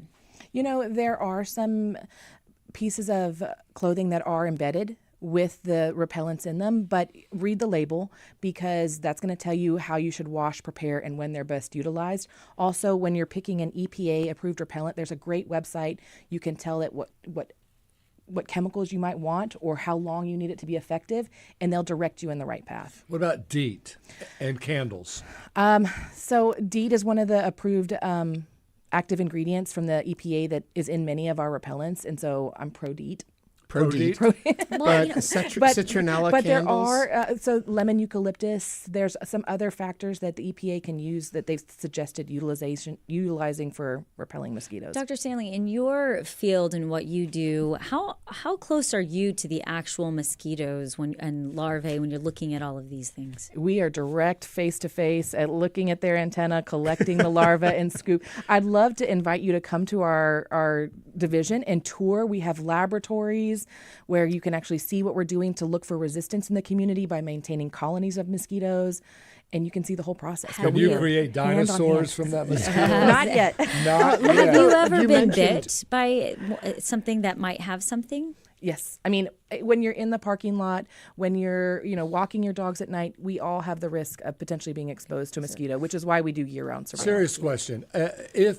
What symptoms should you look for if you think you've been mosquito bitten and you might really have a serious disease because of it? The CDC has the symptoms that are most commonly associated with West Nile virus. Discomfort in your body aches, maybe a rash, fever, and that's if you have symptoms, you might experience some of those. The CDC also talks about more severe consequences of West Nile virus that can include a higher fever and involvement of the your neurological systems leading to neuroinvasive disease. So I would say to check out the CDC for those exact. If your COVID test is negative, it might be West Nile, it sounds like. I wouldn't listen to Dr. Frank on that one. No. Question about citronella candles. We have seen those around. They still sell them. I've heard they don't do anything. But boy, oh boy, do they still market them. What's the truth? And there's plants as well. I think it depends on the environment and the person as to what they want to use. Also, there's different cultures that use different things to repel mosquitoes. So if it's working for you. What does the science tell you? Does it work or does it not? The science is going to say that you should use EPA-approved repellents. Okay, so it doesn't work. You mentioned some other type, but what are some natural mosquito repellents? Like you mentioned lemon and lemongrass, eucalyptus. Those are on the CDC as well. And some plants don't prevent mosquitoes, but they might discourage them. And so those would be also on the EPA website. We don't have mosquitoes called no-see-ums, do we? No-see-ums are not actually mosquitoes. What are they? So they're biting midges. They're a biting fly called culicoides. They're mean. And they are mean and aggressive. And you can't see them. They're very tiny. They're called no-see-ums. That's right. They're very tiny. They're mean and aggressive. The only solution for no-see-ums is skin so soft. I've heard the same thing. And again, if it works for you, use it. Can I make a correction to earlier statement? Please. So in 2024, we did have 3 deaths related to West Nile virus. Wow. But in 2025, Harris County had to, we did publish 1 case, but we had to withdraw it. So this year in 2025, there's been 0, and that was related to confirmatory testing related to the disease. So we talked about those symptoms and talking to your physicians if you have any symptoms that you're concerned about. But we really want to encourage people to seek and get that final testing to identify if they actually have vector-borne disease. And what would our kids complain about? Would our kids say, "Mommy, I have a headache," or headaches? I mean, the headaches. The CDC says rashes. They might have mosquito bites. And that's what I was going to say. That's a clue. My kids are constantly playing outside in the grass, and I know neighbors that you look at our kids' legs, and they're just all bitten up. They just literally. We've talked West Nile virus a bit, but other things we should be concerned with when it comes to mosquitoes in our community, mosquito bites, all of that. What else are you looking at? We are testing for St. Louis encephalitis, Eastern equine encephalitis, Western equine encephalitis, Zika, chikungunya, dengue, and I'm also looking at other vectors in our community. These are things like ticks. What about malaria? Kissing bugs. fleas, sand flies, and those no-see-ums, those biting midges. So there's many more vectors than just mosquitoes in our community. And Anopheles mosquitoes spread malaria. And so they're in our collection. If we find them, we're able to Because we don't have the it. tsetse fly here, do we? No. But we could see cases of malaria. It's spread by mosquitoes, the Anopheles mosquitoes. Yeah. We opened talking about West Nile virus. Is that your biggest concern this year? It's my biggest concern every year for Harris County because we have so much local transmission. We're seeing it every year, and one death is too many. Absolutely. Dr. Courtney Standlee is the Interim Director of the Mosquito and Vector Control Division at Harris County Public Health. Dr. Standlee, thanks for joining us. This is fascinating. You've made mosquitoes so much fun. And not a single one of us said, so what's the buzz? Wait, what's the buzz? And you had a joke. I heard that what's coming next is sharks, and I want to ask you, what is the most deadly animal?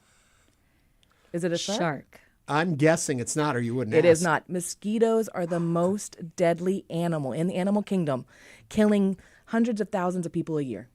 Wow, how different Jaws would have been if that movie was about a little mosquito going around and biting people. Well, we could make it. Thank you for joining us. And we're going to have to take you up on that tour. That sounds fascinating. But so next to a bar by any chance? Coming up, we are going to talk the cat's out of the bag, sharks. Stay with us as continues.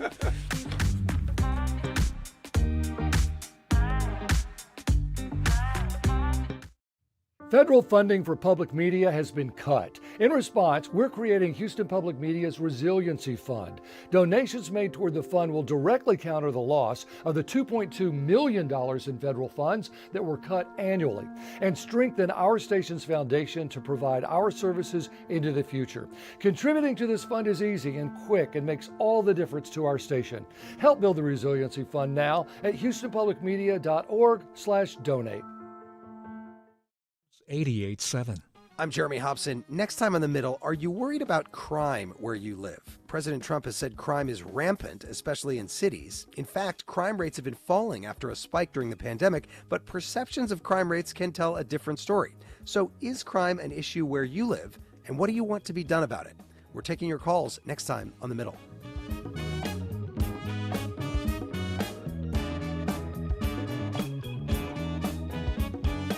It's on Thursday night at 8 p.m. Tonight on Houston Public Media TV 8. At 7, an encore episode of Walking with Dinosaurs. Then at 8, the second season of Human Footprint explores how the things we do reveal who we are. Tonight on TV 8, or stream on the PBS app. Support comes from Visit Galveston, an island-style retreat where visitors can experience historic architecture, museums, boutique shops, and more at this family seaside escape. More at visitgalveston.com. Support Houston Public Media by donating a vehicle you no longer need. We'll take it in any condition. It's free to you, easy to do, and it could mean hundreds of dollars in support. Visit houstonpublicmedia.org/cars to learn more. Thanks. Support for Houston Public Media comes from Alley Theater, presenting Agatha Christie's The Mirror Cracked, a mystery where everyone becomes the suspect of a murder in a web of jealousy and hidden truths. Tickets and more at alleytheater.com.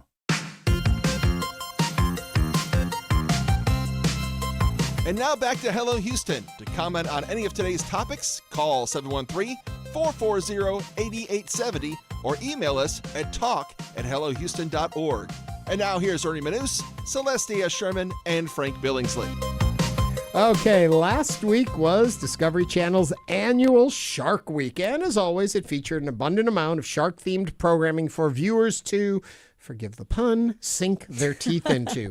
While Shark Week features plenty of educational content, the popularity and sensationalism surrounding sharks, particularly in pop culture, can make it easy for people to either overlook or have certain misconceptions about them. They're sharks.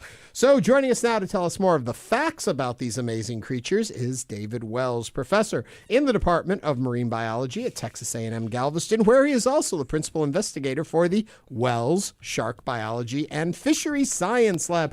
David, welcome to the program. Hey, it's great to be here. Thanks for the opportunity to chat about sharks. You know, every year Shark Week gets a whole lot of attention and riles up a whole lot of people and shows all of these angry creatures in the ocean, those big bloody mouths and teeth. And what we want to do is, once the sensationalism of Shark Week had passed, which is probably great for at least bringing attention to sharks, we wanted to have someone like you and who could actually take us into the truth and the reality of these creatures. And basically, in addition to that, it's the 50th anniversary of Jaws this year, which also created a concept about sharks, which may not be 100% accurate. So I'm going to stop there and let you just start us off on this conversation. All right. Thanks, Ernie. Appreciate the opportunity. Well, let me start off by letting the viewers know we've got over 500 species of sharks that exist. And you only see a select few that are, on TV and get all that attention. So I think one of the biggest things to learn is that not all sharks are these large, aggressive species that constantly swim around the ocean looking for a hunt, laying in wait for swimmers. Right. So we've got sharks like the dwarf lantern sharks that their maximum size is 8 inches long. Oh, wow. We've got sharks that sit still, like the nurse shark, because everybody knows what a nurse shark is. They sit still. They don't swim constantly. They sit down at the bottom. They've got these little holes in their head called spiracles, and that's how they pump the water to ventilate their gills. So let's start with the most basic question then. What classifies something as a shark? Right. Since you just talked about an 8-inch shark and we think of these huge great whites, what exactly is it? Great question. So sharks are fish, okay? Sharks have cartilage. Sharks and rays have cartilage. That's the material like in your ear or in your nose, that flexible material. It's not true bone material.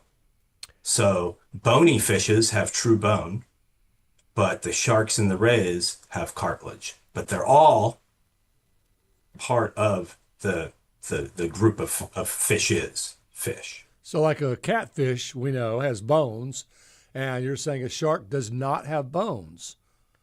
That's correct. Okay, which explains that swimming pattern of them too, because the flexibility, I guess, to some degree. A lot of flexibility, right. So when you see that big jaws, the big jaws on the wall of the shark, that's not bone, that's cartilage.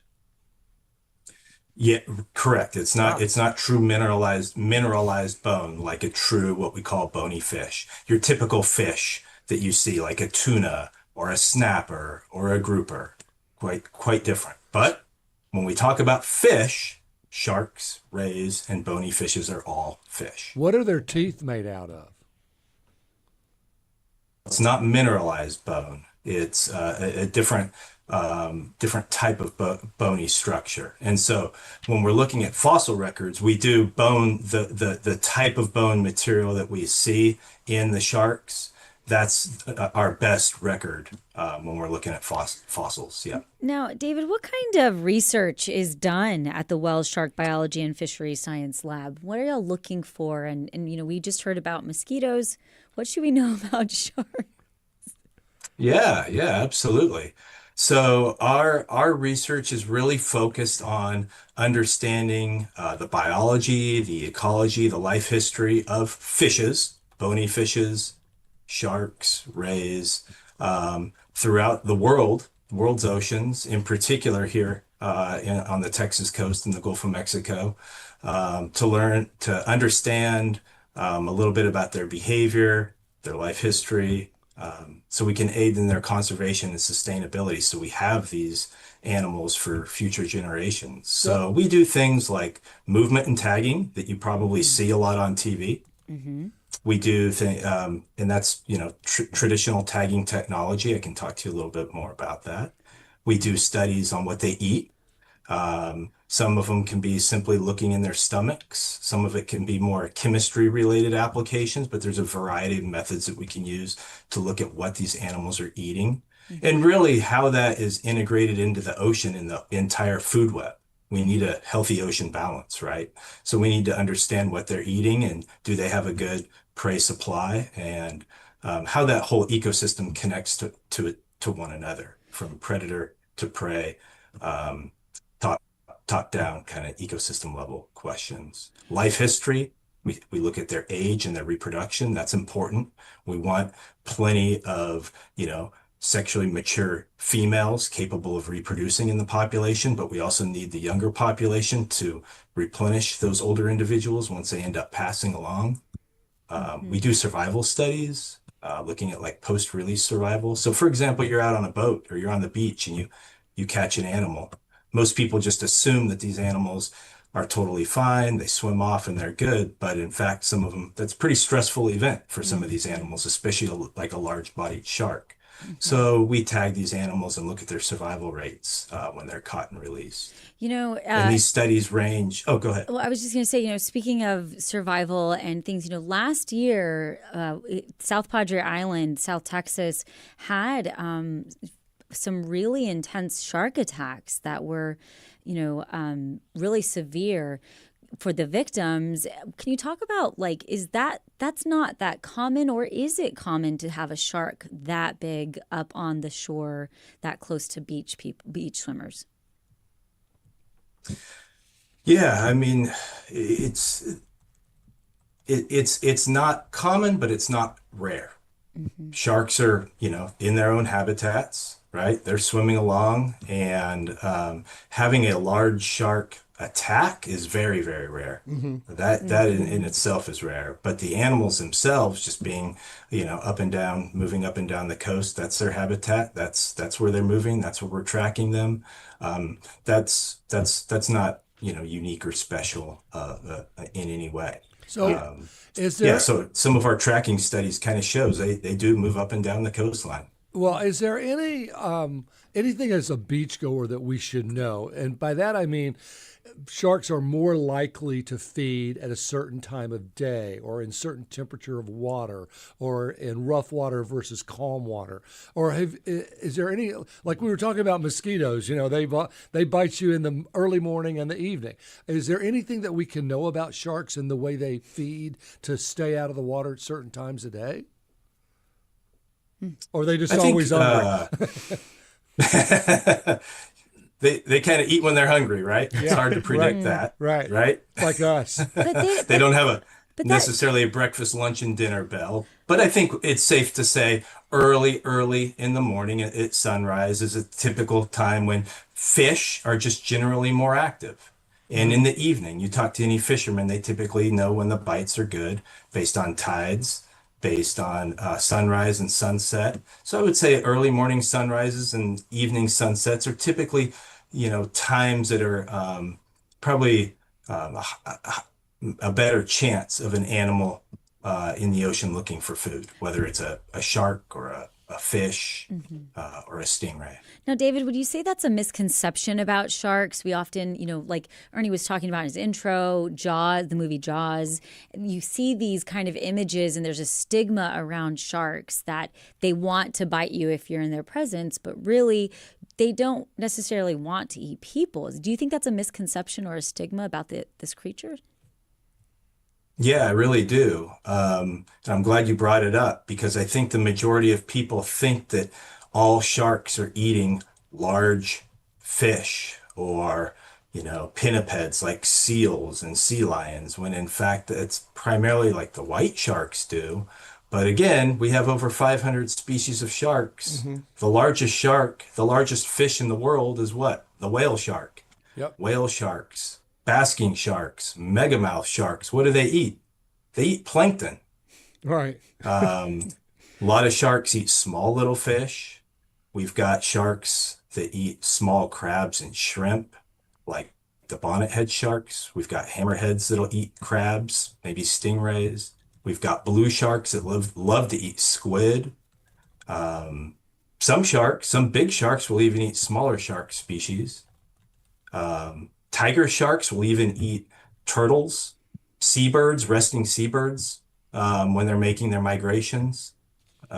So there's a diverse set of diets, and we're just, seeing these large apex predators, top of the food chain, like the white sharks, eating these large fish wrap and seals. this up, and to kind of jump on the end of Celeste's question there, It's how do sharks actually behave when they encounter humans? Because is it curiosity or is it aggression? What actually is going on there, and what should we be aware of?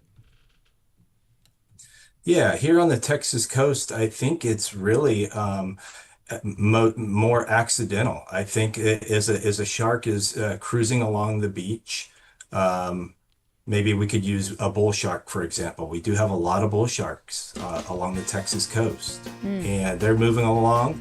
They're feeding, looking for fish. That's their primary diet item, and they made a mistake.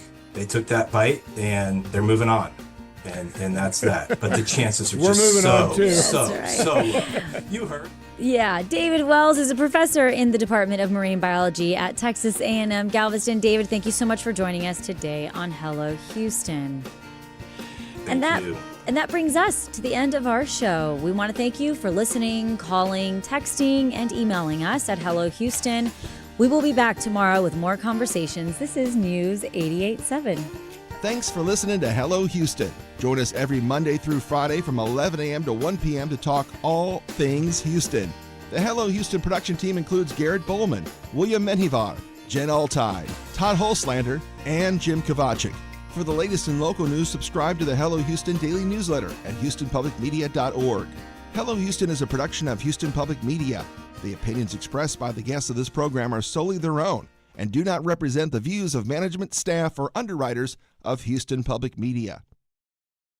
Support comes from GenPro, a Houston-based home generator service providing power to homes during unexpected outages, helping with connectivity and productivity. More information is available at genpro.com. This is KUHF Houston. Funding for Here and Now comes from MathWorks, creator of MATLAB.